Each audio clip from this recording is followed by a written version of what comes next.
PNS Vistara news ಜೊತೆ ಶಾಸಕರಾದಂತಹ ಶಿವಲಿಂಗೇಗೌಡರಿದ್ದಾರೆ. ಬನ್ನಿ ಮಾತಾಡ್ತಾನೆ. ಸರ್, ಈಗ ಮಾಧ್ಯಮಗಳಲ್ಲಿ ಹೇಳೋದನ್ನು ಹೊರತುಪಡಿಸಿ CM ಸಿದ್ದರಾಮಯ್ಯ ಅವರ ರಾಜೀನಾಮೆ ಕುರಿತು ನೀವೇನು ಹೇಳ್ತೀರಾ ಸರ್? First reaction. ನನಗೆ ಸಿದ್ದರಾಮಯ್ಯನವರು ರಾಜೀನಾಮೆ ಕೊಡ್ತೀನಿ ಅಂತಲೂ ಹೇಳಿಲ್ಲ. ಅವರು ಕರ್ನಾಟಕ ರಾಜ್ಯದ ರಾಜಕಾರಣದಲ್ಲಿ ಒಬ್ಬ ಐತಿಹಾಸಿಕ ಇತಿಹಾಸ ಪುರುಷರಾಗಿ ಉಳಿತಾರೆ. ಕೊಟ್ಟ ಮಾತಿಗೆ ತಕ್ಕಂತೆ ನಡೆದ ಸಿದ್ದರಾಮಣ್ಣ ಅಂತ ಇನ್ನೊಂದು ಬಿರುದು ಬರುತ್ತೆ. ಸರ್, ತಮಗೆ ಬೇಸರ ಇದೆಯಾ ಸರ್? ಯಾಕೆ ಅಲ್ಲ, ಬೇಸರ ಅಲ್ಲ. ಈಗ ರಾಹುಲ್ ಗಾಂಧಿ ಅವರು ಹೈಕಮಾಂಡ್ ಹೇಳಿದ ಮೇಲೆ ಬೇಸರ ಪ್ರಶ್ನೆ ಇಲ್ಲಿ ಬರುತ್ತೆ. High command is supreme. ಸರ್, ಈಗ ತಾವು ಶಾಸಕರಾಗಿದ್ರಿ, ತಮಗೆ ಸಚಿವ ಸ್ಥಾನದ ಆಕಾಂಕ್ಷೆ ಇದೆಯಾ? ಇದೆ. ನಾನು ಯಾಕಿಲ್ಲ ಅಂತ ಹೇಳೋಣ. ಅದು ಆತ್ಮಕ್ಕೆ ವಂಚನೆ ಮಾಡ್ಕೊಳಕ್ಕಾಗಲ್ಲ.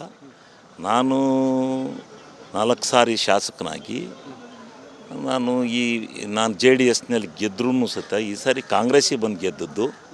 ಈ ಸಾರಿ ಕಾಂಗ್ರೆಸ್ ಅಧಿಕಾರಕ್ಕೆ ಬರುತ್ತೆ, ಏನಾದರೂ ಮಾಡಿ ಸಚಿವನ ಆಗಬೇಕು ಅಂತಲೇ ಬಂದದ್ದೆ. ಸಾಲದಕ್ಕೆ ನಮ್ಮ 3 ಜನ ನಾಯಕರು ನನಗೆ ಮಾತು ಕೊಟ್ಟಿದ್ದಾರೆ. ಸಿದ್ದರಾಮಣ್ಣ ಕೊಟ್ಟಿದ್ದಾರೆ, ಆಮೇಲೆ DK ಶಿವಕುಮಾರ್ ಅವರು, ಸುರ್ಜೇವಾಲಾ ಅವರು, 3 ಜನನೂ ನನಗೆ ಪಕ್ಷಕ್ಕೆ ಸೇರಿಸಬೇಕಾದ್ರೆ ಮಾತು ಕೊಟ್ಟಿದ್ದಾರೆ.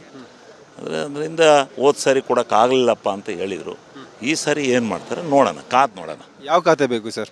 ಖಾತೆ ಗೀತೆ ಅವೆಲ್ಲ ಇಲ್ಲ, ಮೊದಲು ಮಂತ್ರಿ ಮಾಡಲಿ, ಆಮೇಲೆ ಖಾತೆ ನೋಡೋಣ. ಈಗಲೇ ಖಾತೆ ಹಂಚ್ಕೊಂಡು ಕೂತ್ಕೊಂಡ್ರು ಸರಿ ಹೋಗಕ್ಕಲ್ಲ ಅದು. Thank you sir. ಇದಿಷ್ಟು ಶಾಸಕ ಶಿವಲಿಂಗೇಗೌಡರ ಮಾತು. ಕ್ಯಾಮ್ರಾ ಪರ್ಸನ್ ಹರಿ ಜೊತೆ ನಾನು ಅಥರ್ವ ರಂಜನ್, PNS ವಿಸ್ತಾರ ನ್ಯೂಸ್, ಬೆಂಗಳೂರು.